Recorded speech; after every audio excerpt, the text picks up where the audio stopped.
Bienvenidas y bienvenidos a Conocimientos de Montañas, un podcast del Laboratorio Natural Andes del Sur de Chile. Aquí conversamos sobre la ciencia, las comunidades y los saberes que habitan las montañas del sur. Desde la academia, las políticas públicas y los territorios, abrimos espacio a distintas voces que piensan, sienten y trabajan con y desde la montaña. Acompáñanos en este recorrido entre cumbres, bosques y conocimientos compartidos. Hola a todas y a todos, estamos otra vez en el podcast Conocimiento Montañas del Laboratorio Natural Andes del Sur, una iniciativa que desarrollamos desde el proyecto que ejecuta la Universidad Austral de Chile. Hoy día estamos con Nicolás Álamos Correa, segundo apellido que no aparecía en el currículum, pero que lo valoramos porque es importante. Nicolás, muchas gracias por haber venido, te agradezco estar aquí. Gracias a ti, Patricio, por la invitación. Bueno, Nicolás, voy a hacer una pequeña presentación. Me es raro decirte Nicolás, pero te voy a decir Nicolás. Voy a hacer una breve reseña de tu formación y de tu trabajo. Nicolás es economista de formación de la Universidad de Chile y magíster en Ciencias con mención en Recursos Hídricos por la Universidad Austral de Chile.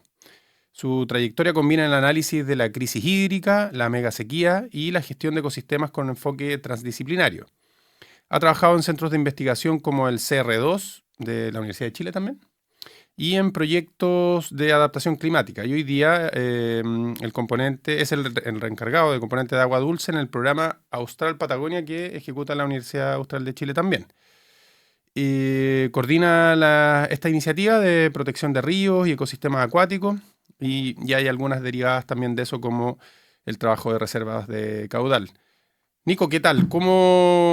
¿Cómo es tu rol ahí en el programa Austral Patagonia? Primero, cuéntanos un poquito qué hace el programa Austral Patagonia, de cómo emerge, hace cuánto tiempo, un poquito la historia para situar luego tu trabajo ahí.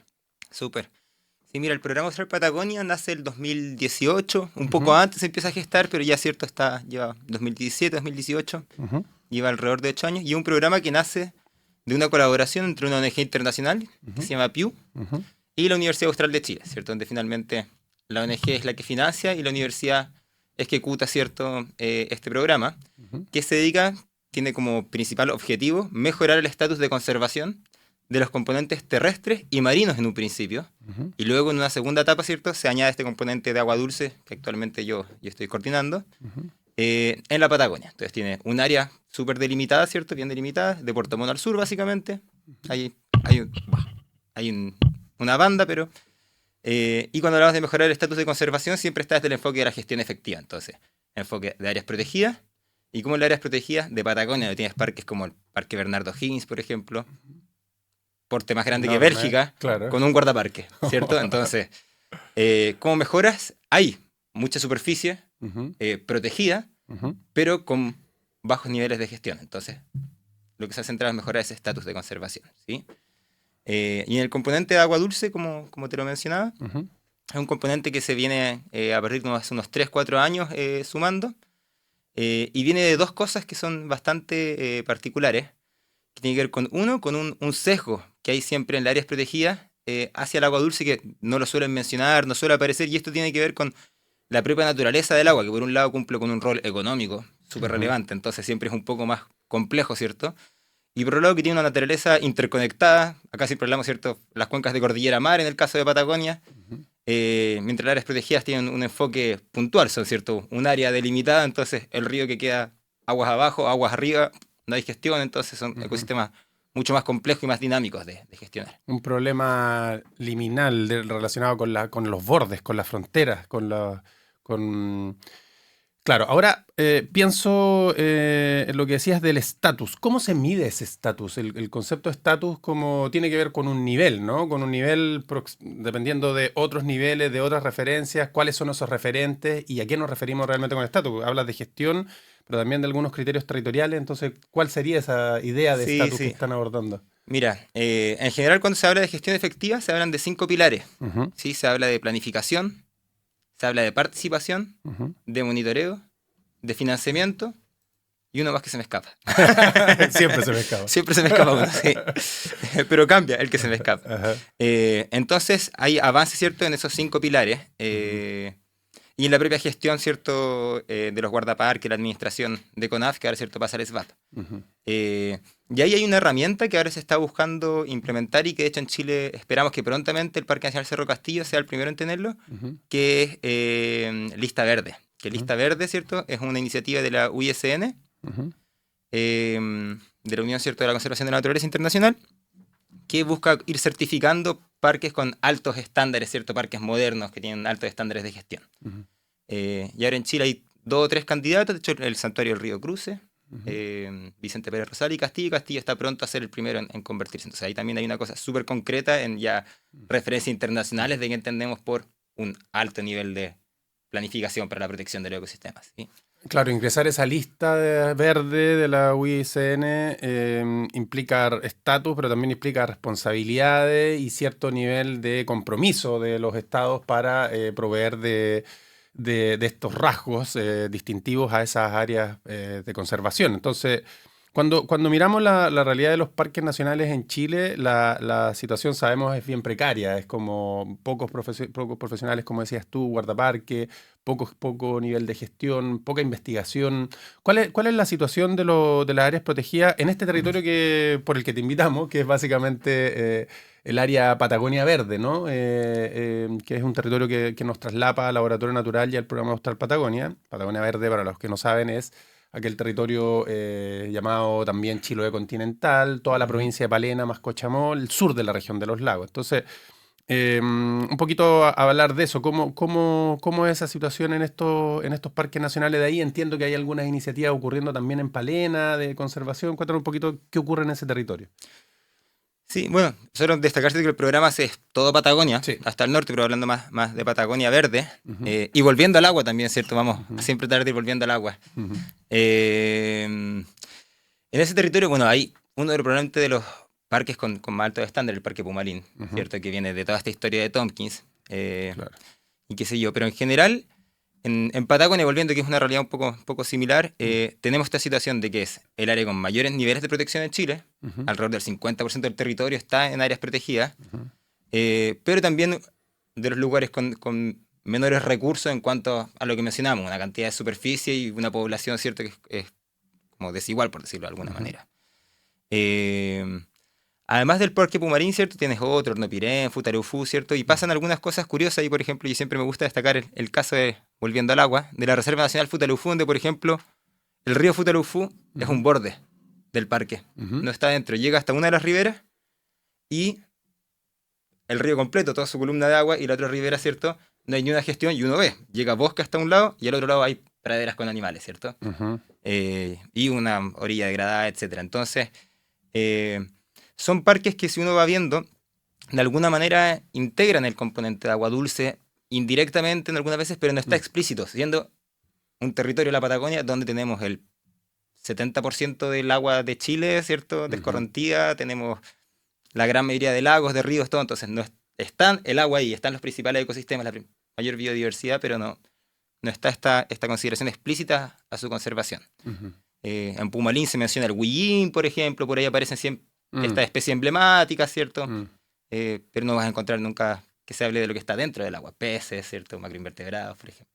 Ni tampoco de la interacción que existe entre el área terrestre y el agua, digamos, el ecosistema acuático. Sí, existe muchas veces que la consideración como objeto de conservación, por ejemplo, objetivo de manejo, se habla muchas veces de la red hidrobiológica o la red hídrica. Muchas veces se menciona, pero en las medidas concretas que hay para manejar eso, muchas veces uno no encuentra mucho más allá que la mención. Claro. Es más evidente y de repente un poco más fácil para áreas que son cabeceras de cuenca. Ahí volvemos también a la montaña, ¿cierto? Donde tienes el inicio, entonces no dependes mucho de lo que pasa aguas arriba. Claro.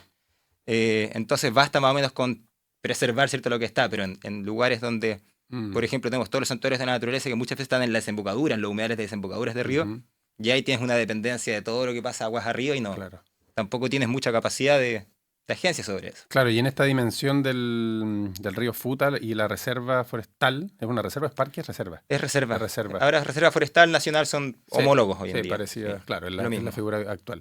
También esta es una reserva, perdón, una cuenca binacional. Una cuenca Claro. hidrográfica binacional. Entonces ahí tenemos más dimensiones Sí, que ahí observar. tenemos. Y eso es lo que pasa en la mayoría de las cuencas de la Patagonia. Mm. Son la mayoría binacionales, ¿cierto? Ya no está esta lógica de la línea divisoria de aguas que nos La enseñaban en montaña el como colegio, frontera. ¿cierto? Ya no es así, ¿cierto? Mm. Estudiamos hasta Puerto Montt en el Claro. colegio, nos olvidamos de lo que pasa más allá. Claro. Entonces, todas las cuencas son binacionales prácticamente. Mm. Y en el caso de Futaleufú, el río nace en una represa. Ujú. Y en una En represa Argentina. en Argentina, Mm. gigantesca. Mm.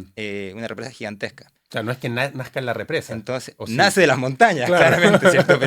Pero se acumula inmediatamente en esta represa, distintos arroyos y todo, y el río Futaleufú, con ese nombre y todo, es parte de la represa, ¿cierto? Del embalse.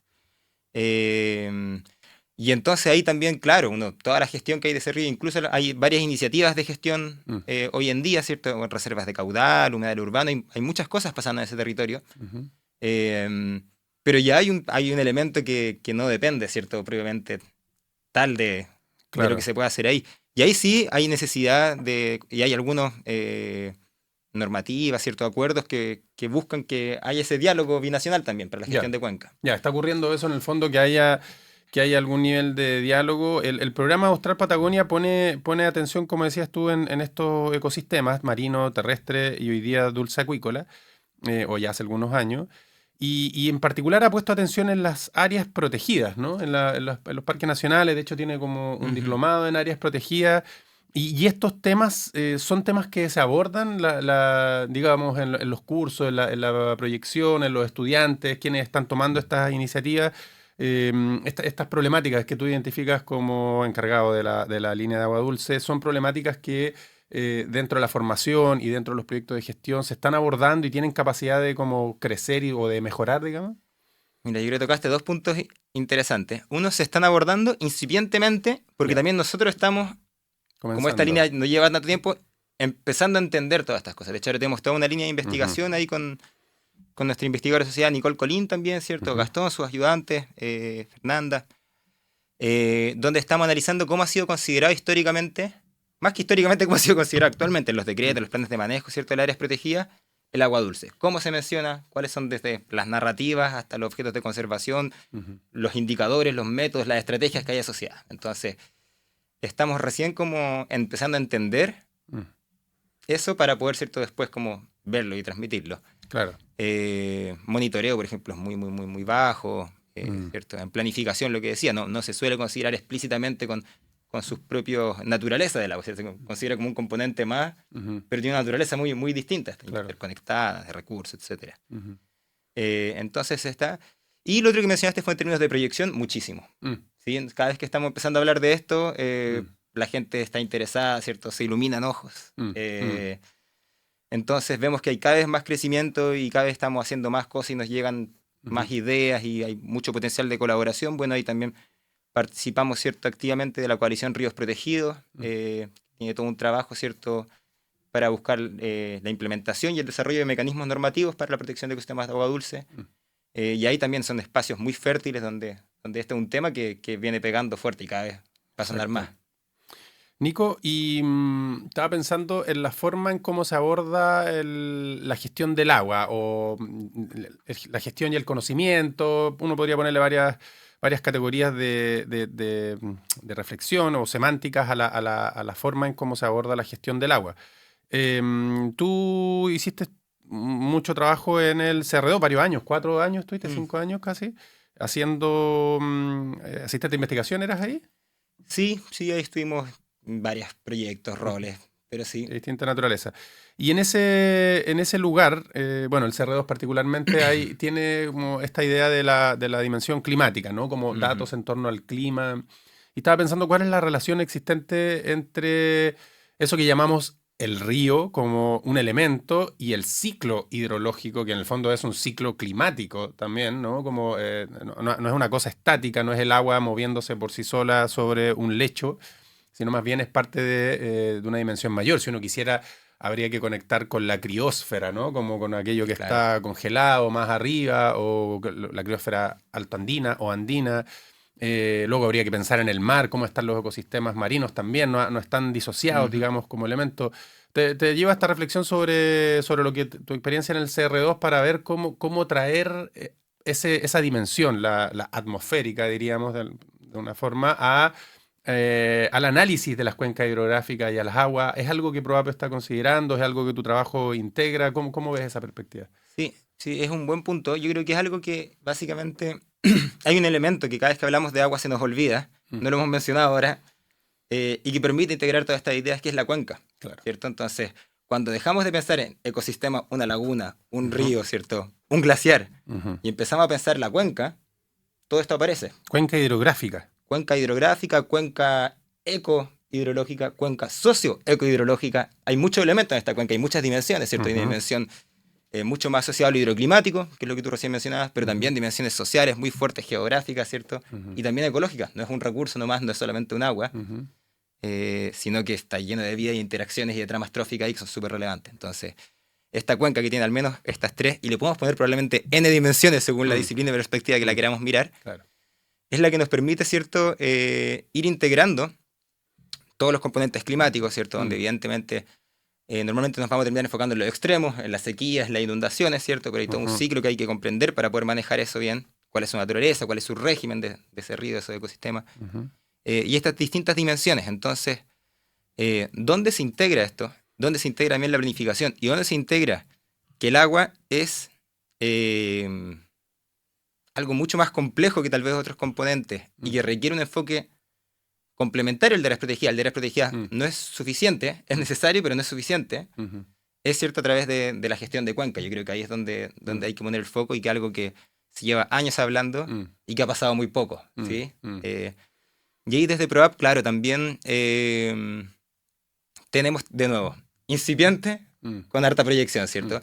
El foco está en áreas protegidas, en la conservación un poco más como la entendemos normalmente, pero entendiendo y estudiando cómo el agua dulce tiene otras necesidades y requiere otros implementos, y yendo siempre a la mirada de cuenca. Y ahí también, solo complementario, también el tema de áreas protegidas, también como podemos decir que se queda corto, también hemos abierto la mirada a muchos otros mecanismos que creemos que pueden proteger los ecosistemas de agua dulce. Entonces ahí están desde la consideración de los planes estratégicos de recursos hídricos de cuenca, ¿cierto?, de la DGA, cómo se integra ahí esto, los humedales urbanos, las reservas de caudal, las normas secundarias de calidad de agua, que son cierto nivel de cuenca. Entonces hay muchas otras herramientas que son necesarias y complementarias con lo que pensamos tradicionalmente como figuras de conservación. Qué interesante es la perspectiva como sistémica, ¿no?, relacional de este elemento agua, cuando uno pone el enfoque territorial, el enfoque región, quizás, porque es la región andina, ¿no? Es la región trasandina, es la región ecológica, socioecológica, como tú mencionabas.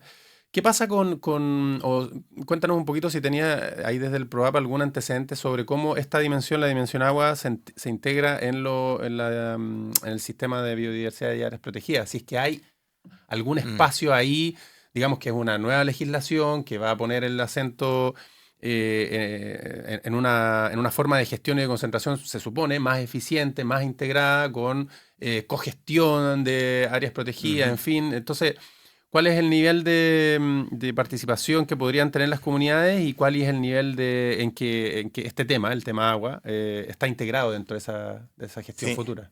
Sí, buena pregunta. Voy a hablar con cautela porque no manejo todo lo que está pasando en el SVAP. Entonces, más que esto es lo que hay, te voy a hablar de algunas cosas que a mí me parecen interesantes. Bueno, la centralización, ¿cierto?, de las distintas áreas protegidas y la recategorización que tiene que haber va a ser un proceso muy interesante, porque actualmente los principales áreas protegidas que están enfocadas en agua son santuarios de la naturaleza, que dependen del Consejo de Monumentos Nacionales y del Ministerio de Medio Ambiente. Tenían entonces toda una gestión y una administración distinta a los parques nacionales, a las reservas que estaban con CONAF. No tenían manuales bien establecidos de cómo hacer su planificación, todo se va a tener que homologar.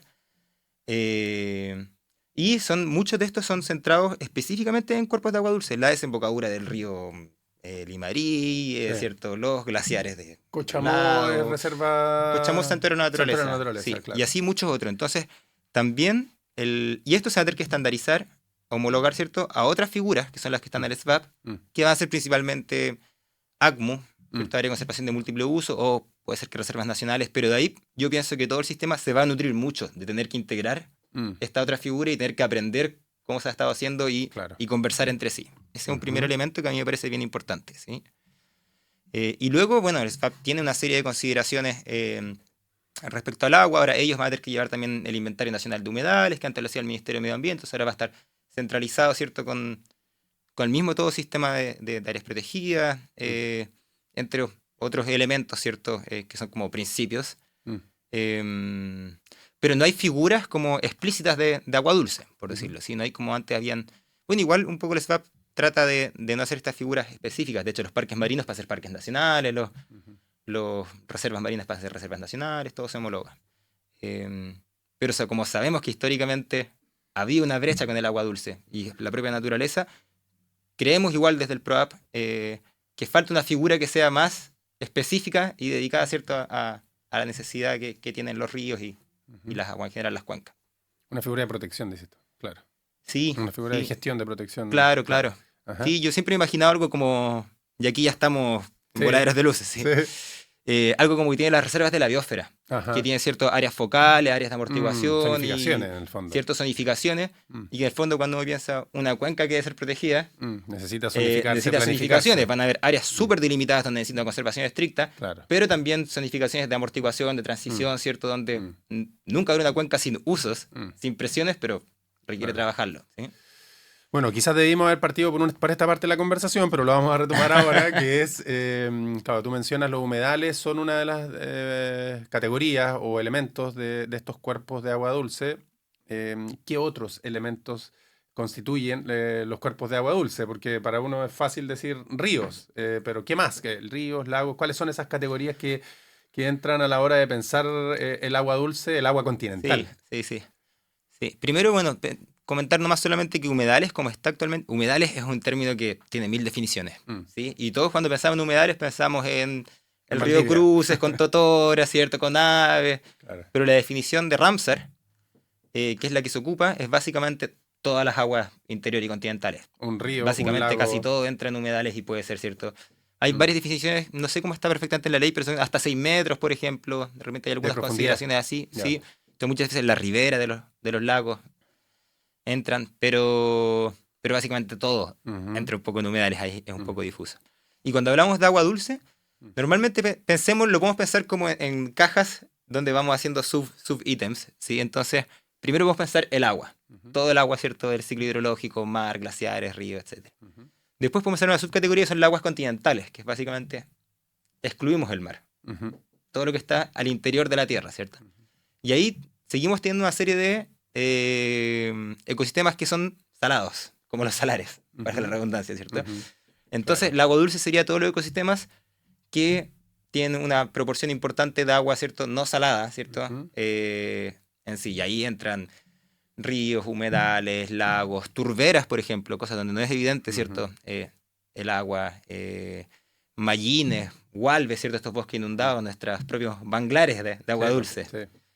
Bofedales, ¿cierto?, altandinos, que son muy, muy, muy relevantes, ¿cierto? Y varios más, ¿cierto? Ok. Y ahora, de nuevo, vamos a ir más atrás en la conversación. Ahora realmente donde debimos haber partido. Bueno, tú estudiaste economía y luego este magíster de recursos hídricos. ¿Cómo es que te fuiste hacia allá? ¿Qué hizo que un economista empezara a mirar los recursos hídricos? ¿Por qué una mirada economicista podría ser interesante para los recursos hídricos? ¿O por qué los recursos hídricos son importantes en la mirada economicista? Esto desde la experiencia personal, pero también desde lo profesional, en el fondo, como aquellos lentes que uno se pone como disciplinarmente para observar un problema, ¿no? Sí. Mira, no sé si soy la persona más adecuada a responderte esto, porque la verdad es que hago muy poco de economía y recursos hídricos. Han pasado hartas cosas entre medio. Bueno, te voy a responder un poco primero la trayectoria. Yo como que básicamente salí de la universidad con muy pocas herramientas en el tema ambiental. Ahí... Economía no las entrega. No las entrega. Ni no la las universidad. Entregaba al menos hace 10 años en la Universidad de Chile, ¿cierto? Yo tenía esa expectativa y como que fue un poco defraudada. Entonces cuando salí le escribí a una profesora, Anaí Urquiza, saludos Anaí, que es antropóloga de ahí de la Universidad de Chile, que estaba en el Cerro. Y le escribí, me interesan los conflictos socioambientales, ¿cierto? Pero no sé un poco cómo involucrarme en esto. Y ella me llevó al Cerro. Me dijo, por lo mismo, nos faltan economistas. No hay economistas en esto, ¿cachai? Bien. Y ahí de a poco fui pasando por varios temas, por contaminación atmosférica, trabajar todo tiempo, temas de energía. Y la aproximación al agua yo creo que fue bien personal. Yo hace muchos años que hago montaña Ujú. y vivía en la zona central, entonces iba constantemente al cerro y veía el bosque muriéndose Mm. por la mega sequía. Entonces, desde una sensibilización muy propia, ¿cierto? De los ecosistemas que uno ama, verlos muriéndose, debido a la sequía, dije, ya, quiero empezar a dedicar mi energía y mi cabeza a esto. Y de ahí llegó el magíster de recursos hídricos, ¿sí? Ujú. Y el magíster de recursos hídricos, yo creo que sería más un magíster en agua o en agua dulce, ¿cierto? Tiene una mirada mucho más compleja desde la limnología, desde la biología también, ¿cierto? No lo miré tanto en esta dimensión de recursos nomás. Entonces desde ahí ya empezó, ¿cierto?, a entrar todo este bichito mucho más interdisciplinario, ¿cierto? Con esta mirada desde la ecología, desde la administración de los recursos, ¿cierto? Etcétera. Y respondiendo finalmente a tu pregunta, No, estábamos hablando como eran de la... varias. Sí, no, estaba pensando simplemente en cómo conecta la dimensión datos, en el fondo. Sí. Mi cabeza piensa economía y piensa datos, y dice en el fondo cómo se gestionan los datos en los conflictos ambientales, en la gestión de territorio y en este caso en la dimensión de agua. Claro. Cómo que se juntan esas dos cosas Sí. y son beneficiosas, digamos. Yo creo, claro, más que la mirada economista propiamente tal, es la mirada interdisciplinaria. Como lo mismo Claro. que mencionamos, como que a mí personalmente creo que no tiene sentido mirar el agua sino en su dimensión de cuenca, y la dimensión de cuenca tiene es una dimensión física que tiene n dimensiones, ¿cierto?, Ujú. que es necesario articular. Entonces, están todas estas miradas más desde la ecología, desde los ecosistemas, pero están todas estas miradas también que se requieren desde la asignación de recursos, ¿cierto? Y no se pueden separar, siempre lo hemos estado estudiando separados. Por un lado tienes la DGA, Mm. que mira, incluso en el nivel de institucionalidad, ¿cierto? Tienes la DGA, que mira el agua solamente en términos de caudal y de calidad física-química, ¿cierto? Porque le interesa que se pueda tomar. Cantidad. Y por otro lado está mide. el Ministerio de Medio Ambiente, ¿cierto? Las mismas universidades que miran ecosistemas, que están viendo tal vez dimensiones ecológicas, pero sin, ¿cierto?, Mm. como ver toda esta dimensión económica. Entonces, Ujú. debería haber también, como se está haciendo con el SVAP, ¿cierto?, una mirada mucho más centralizada en torno al agua. Y ahí se ha hablado muchas veces de los consejos de cuenca, ¿cierto?, de estas unidades territoriales, Mm. que es como pensar en institucionalidad específica para las dimensiones que tiene el agua, ¿cierto? Claro. Donde sin lugar a duda la dimensión económica es muy relevante, y cuando hablamos de que los embalses, ¿cierto?, son muy malos para la ecología, Mm. pero sí tienen algo que decir, por ejemplo, en la zona norte, está siempre esta idea de problemas complejos, soluciones complejas, y eso pasa mucho con el agua, ¿cierto? No todo es malo, ni todo es bueno en ni un caso, ¿cierto? Porque cada territorio es muy particular. Nico, ¿y ya mencionaste que tu experiencia también es como montañista, como caminante, en las cordilleras de Chile, centro, sur de Chile, norte no tanto? Sí, un poco. También, un poco. poquito, sí. Centro-sur de Chile. Me imagino que esa experiencia de caminata, algo hemos recorrido ahí en Huaynahue, ¿cómo se llama? ¿Dónde En estuvimos? Huequecura. Huequecura, en la cuenca Quijén. del lago Ranco, claro, en la parte alta de la cuenca del lago Ranco. Algo ocurre ahí cuando uno está en la montaña que puede experienciar. Recuerdo este tipo con el que nos encontramos, que nos habló de la vaca que se había enmontañado. En el fondo, como pasa algo ahí que pasa solo cuando uno camina en esos lugares, y es la experiencia de reconocer aquello que no se puede ver en el mapa, en los datos, que se puede ver solo en la experiencia. En esa experiencia de montaña que tú decías, como me acerco a la ecología, me acerco a los recursos hídricos desde una aproximación personal, como intuitiva, y también de no quiero ver esto morir. ¿Cómo se ve la montaña? Como si uno pudiese desde esa experiencia relatar en qué estado está, como está prístina, a diferencia de otras montañas del mundo, ¿no? Podríamos pensar en los Alpes, podríamos pensar en los Pirineos, podríamos pensar en otras cordilleras, cordones montañosos importantes del planeta. En una mirada así como bien desde lo personal, ¿cómo piensas tú que están los territorios de montaña en términos de su... también podríamos decir como su nivel, estatus o calidad en el fondo? ¿En qué calidad Sí, están claro. esas montañas? Sí, es buena pregunta. Bueno, y creo que ustedes ahí vamos a entrar en diálogo acá en la Sí. zona sur, ¿cierto? Sí. Pero igual que todo Chile está muy diferenciado según las formas de poblamiento de cada una de las cuencas, ¿cierto? Entonces en la zona central tienes actividades productivas muy relevantes. ¿cierto? Está todo el tema, ¿cierto?, de los embalses, por ejemplo, en Alto Biobío, Claro. donde tienes una montaña que está bastante bien en sus laderas, pero sus aguas no escurren, ¿cierto? Entonces eso ya te empieza a afectar todas las funcionalidades ecológicas del río, los procesos hacia abajo. Igual hay actividad forestal Actividad en forestal la ladera, así tremenda, que sí. ¿cierto? Entonces va a depender bastante. En la Patagonia, donde estamos un poco más nosotros, ¿cierto? Es peculiar porque hay poco poblamiento. Está en general, uno lo piensa, muy prístino, y hay muchos lugares muy prístinos. Pero también hubo esta historia de los mega incendios forestales, ¿cierto? Que dejó lugares erosionados sin vuelta atrás, uno podría pensar, ¿cierto? Nunca no hay vuelta atrás, pero son de escalas temporales que a uno se le escapan. Claro. Pero en general yo diría que comparado con otros lugares, la montaña es el lugar de Chile que históricamente no fue tan afectada, y por eso la mayoría de las áreas protegidas hoy en Chile Están ahí. están en las montañas. Y eso también representa una tremenda oportunidad.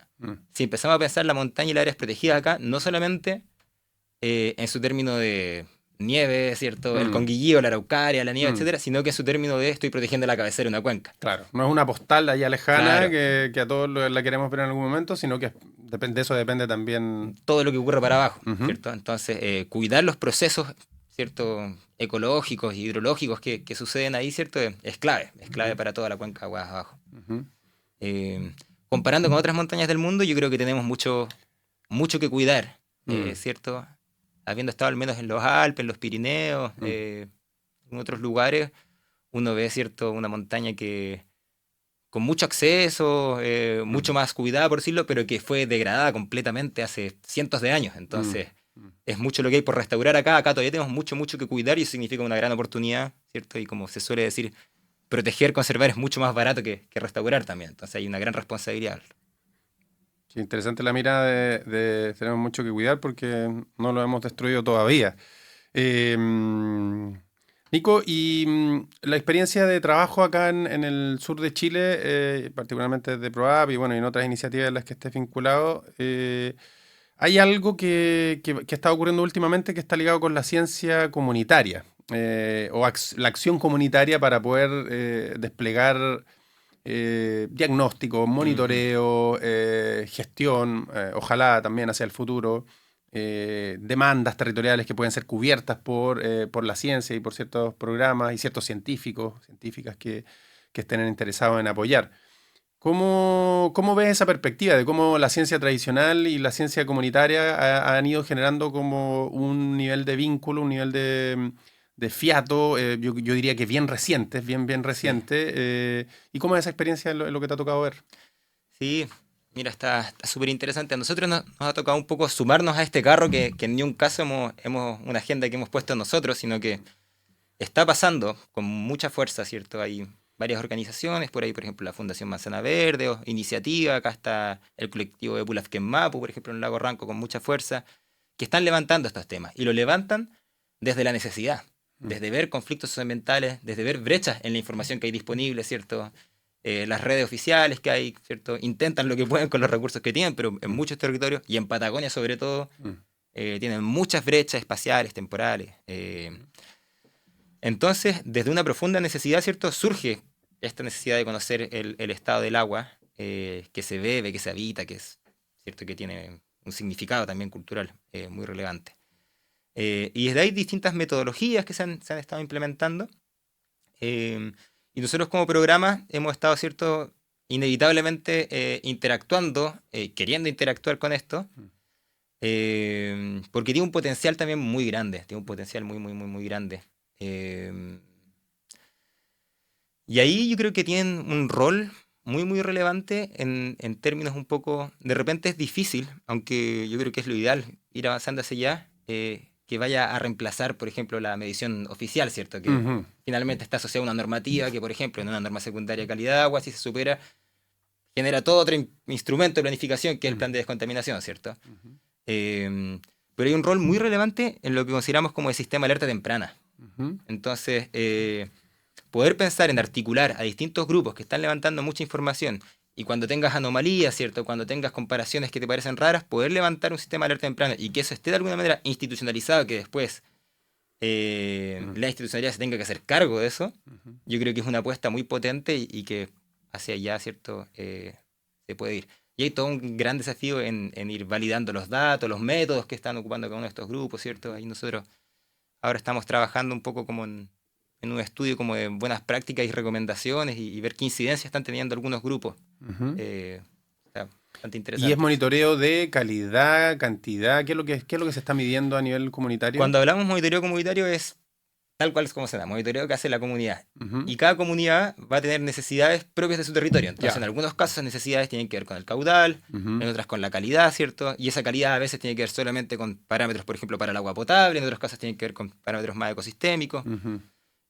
Lo que se está haciendo en general la mayoría de los grupos tiene que ver con calidad de agua, donde muchas veces se ocupan, para ver los parámetros físico-químicos, se ocupan kits colorimétricos, que son que tú le pones sacas una muestra de agua, le pones un reactivo y lo comparas con una tabla de colores y eso te da un nivel. Y cada vez se está integrando más también el uso de indicadores biológicos. Y hay principalmente macroinvertebrados, ¿cierto? Que son todas las larvas de muchos de los insectos que después nosotros vemos, escarabajos, moscas, avispas. Muchos de estos viven en el agua la mayor parte de su vida, de hecho su ciclo alado es muy cortito. Y de peces también, por ejemplo, ahí en Epulafquen-Mapu, en Lago Ranco, están trabajando con peces. Y eso es muy interesante porque genera una doble o triple como sinergia entre, uno, un monitoreo de bajo costo, ¿cierto? Y bastante confiable.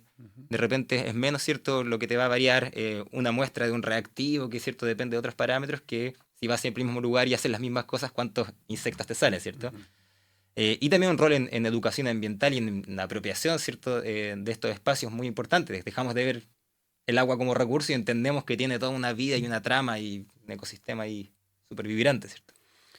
Me encanta tu visión, Nico. Muchas gracias por este espacio, por haber venido a este espacio.